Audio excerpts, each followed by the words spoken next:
Hey, Frank, it's so nice to meet you, man. You too, buddy. I love that wall. That's great. Oh, thank you, dude. It's only like a small portion of my collection. I think I actually have a Captain America 360 floating around here somewhere. Great. Now, I saw the film yesterday, and it's so good, man. I really enjoyed it. I thought it was fun. But I have to bring this up. This start off. I read that Scott Conn was a black belt in jiu-jitsu and that you've got a brown belt. So yesterday I asked John Swab if who he thought might win in a friendly exhibition bout between the two of you. And I quote, Frank would rip his freaking head off. So Yeah, I mean, I'm getting a little old to be fighting, but no, who knows? Scotty's, black belt, legit black belt in jiu-jitsu. I think maybe he might have been 4 when I started doing jujitsu. Yeah, no, John's funny. so my question for you is, are there any castmates from any of your previous films who you couldn't physically destroy one-on-one? I don't, I've been around some tough people, not actors. As far as actors, no. But I've been around a lot of great stunt guys who are very proficient in fighting. Chad Stilinski being one of them, who just directed Wick 4. It's so Chad good. Did you see it yet? Oh my God, I went because I'm friends with Chad. But Chad's a badass. There's a lot of badass dudes out there. They're just not in front of the camera. Yeah. Now, One Day as a Lion is your 4th film with John Swab. What is it about your partnership that gels so well? John and I just have, and he's, 20 years plus younger than me, but John and I just have the same sensibilities about everything, about life, about marriage, about family, about everything politically. Like, we just all are in alignment. And, he's a no nonsense, non-sentimental, I wouldn't say unemotional, but his emotions don't control him. And I just love him. I mean, I love being around him. I just love his vision of how he makes films. I think he's going to have a long, very illustrious career. I mean, he's going to get to work with much better people than me. Oh, you're just being humble now.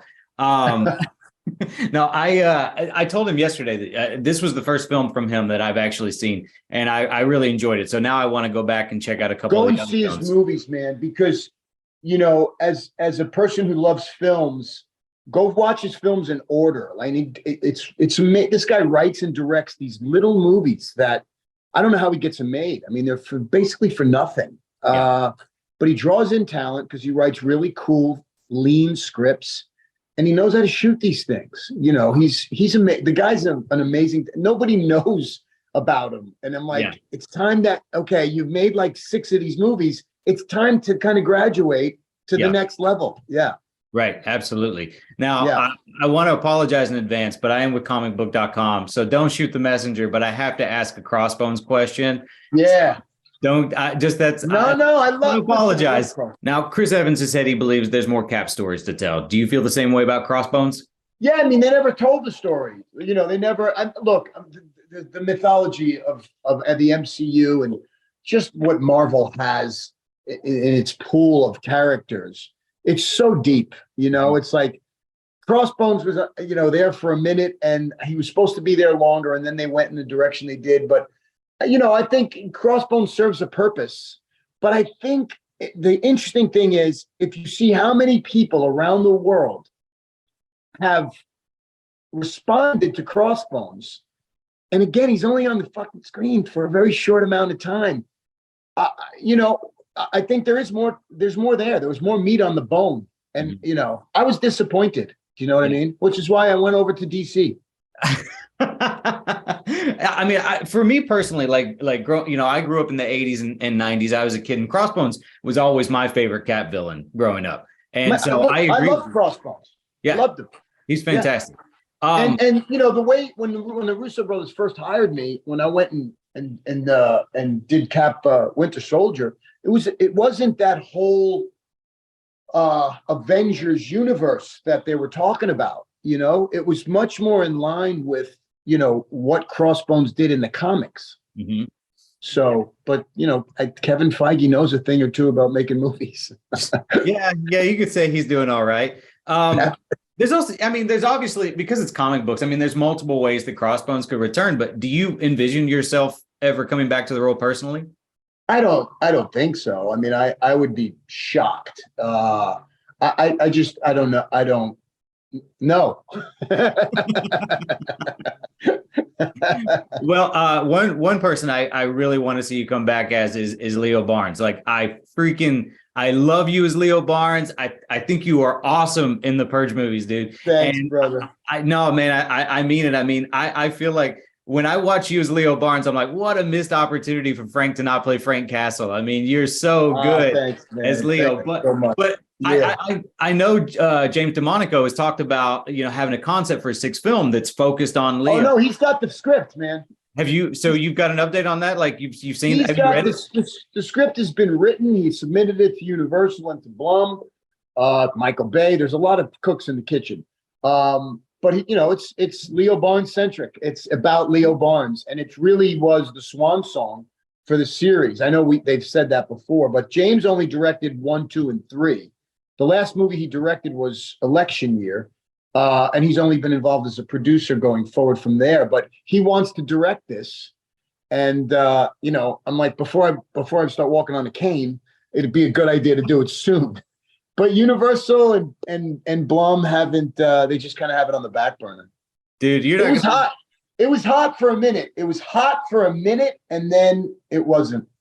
That's too bad. I mean, fingers crossed. I don't think you're in any danger of being with a cane anytime soon, dude. You're such an inspiration to me. I gotta tell you, I am, and I mean, I know I want to keep it on your films, but I love I'm obsessed with longevity and health and nutrition and all of those things. And if you were to pick just one food, like what's one like vital thing that you eat every day that you're like, if you want to be healthy like this, you have to include this in your diet every day, what would that be for you? If I would say fat. I would say, I eat a lot of fat. Mm-hmm. And I don't think people understand how vital and important it is to longevity. By the way, there's a great book that just came out. It's called Outlive. I was just listening to Peter Attia today. I was just listening to a podcast with it. I love that guy. Get it? Yeah, it's good. It's worth it. It's good reading. Yeah. Very interesting stuff. And I would say, I eat a lot of goat butter. Put a lot of goat butter in my coffee and stuff, like, bulletproof, only with goat butter. Tons of avocados and I try to stay away, like everybody, from seed oils, especially cooked seed oils. But you got to eat fat, man. Mm-hmm. Fat keeps this going, and it keeps your heart clean, and it's the opposite of what we learned when we were young. Yeah, it's, my diet on most good days, I'd say like 5 to 6 days a week I eat like this, but it's ribeye, salmon, pastured eggs, and blueberries. That's like the 4 staples of my diet. That is it. Yep. And by the way, these vegetarians and vegans, they don't understand the levels of toxicity that's in a lot of vegetables that don't want to be eaten. Yeah, absolutely. Yeah. What's the doctor's name who does all talks about that stuff? It's escaping me. I know you're talking about. Yeah, he was on Rogan. Yeah. I know who. Yeah, we're thinking of the same person. I know we are. Yep. Don't do that to me because I'm old. I can't remember shit, man. We got to eat fat, man. Oh, dude, Frank, this was amazing to get to talk to you. I know you got more people to talk to. I could nerd out with you all day on like nutrition and stuff. You're great, man. You're great. Dude, and by the way, longevity, that's the key, man. That is the key. And absolutely. You're young and you could live forever.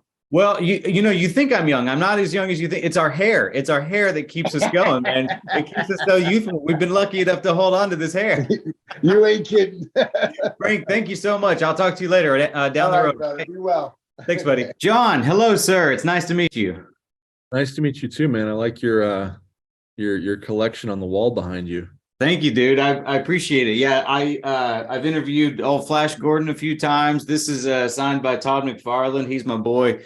I'm thinking about taking it down because it's everybody always comments about it and it takes time out of the interview away. Like I was interviewing Sylvester Stallone and I only had like 5 minutes and the first thing he started talking about was my wall. And I was like, no, we don't have time for this. You got to stop. Well, it looks good. Thank you, man. I appreciate it. So I saw the film this morning and I thought it was great. Such a terrific cast, and it's so cool that Scott Conn actually wrote the script. I can think of lots of instances where a director makes a film based off a script that they wrote, but what's the dynamic like when you're directing an actor who also just happens to be the screenwriter? Because that feels like somewhat of a rare thing to me. Yeah, it's super rare. In my, I'm sure there's been an instance where it's happened, but I don't know one offhand. And it's it's an interesting dynamic that is evolves over the shoot. There's certain situations where, obviously Scott wrote the script and has been sitting with the material for a long time, so he's going to know instinctively how to play something. And there's very little for me to add there. But then there's with an indie budget and changing the location of the script from California to the Midwest, there were a lot of variables and things that did kind of move around. And I know from personal experience, and I witnessed it with Scott, that you write something and you become so attached to it that when you are forced to change because of circumstances beyond your control, it sometimes causes your brain to shut down a little bit and paralyzes you, because it's like, well, I always thought about it this way. And it's like, well, it's never going to be that way. So we got to figure out a way that it's going to be. And so there were a few moments like that where it was like, he had become very, very attached and just used to the script the way it was, because he had written it, I think, over a decade ago and tried to make it a few times. So when those things would happen and things would shift, I really got to do my job. And it so there was a give and take throughout the whole shoot, and it was ever changing. I can imagine. Now, did you know Scott before this? Like, how did the script sort of land on your doorstep? No, I didn't know Scott at all. I was a fan of his work and knew him as an actor. But his agent and my manager and producer knew each other, and the script got to Jeremy, my producer, via Brad, his agent. And yeah, Jeremy read it, liked it, met with Scott, liked Scott, and then from there it all just kind of snowballed into us doing this all together. So nice. Now you're teaming with Frank Grillo, I think. For what is this, like your third movie together? I think, is that right? Body Brokers, Ida Red, Little Dixie, that fourth movie. No, yeah. Fourth movie together. Okay, I stand corrected. So what is it about you and Frank that gel so well together that you just want to keep working together like this? Yeah, I don't know. I mean, it's Frank is a great actor, like a really, really great actor, and he makes he'll tell you straight up. He's like, I've taken some jobs for the money, and they weren't great jobs, but I made good money. And so, I feel like Frank gets to do more than he's, given the opportunity in other films with us. He the material is rich in my opinion, but also, I'm a pretty collaborative guy. So I like having lots of discussions with Frank about how to do things, and given the opportunity to run with a character, Frank's as good as anybody. So, he's a, another thing I love about him is he's prepared. He's always prepped. And I don't take that for granted, because when you're on an indie budget, you don't have a lot of time. So, I don't know. I think we just like the way each other work. And when something works, it's, why deny it, so. Right. Now, yeah, I actually think that Frank and Scott are both pretty underrated as far as actors go. Scott, I think, is just a funny guy. Like, I loved Ready to Rumble, and I think that's sort of underrated. But Frank is like this sort of like an action hero swept under the rug that, like, people don't really think about him all the time, like in the same vein as like other guys. But I mean, some of the work that he's done is incredible.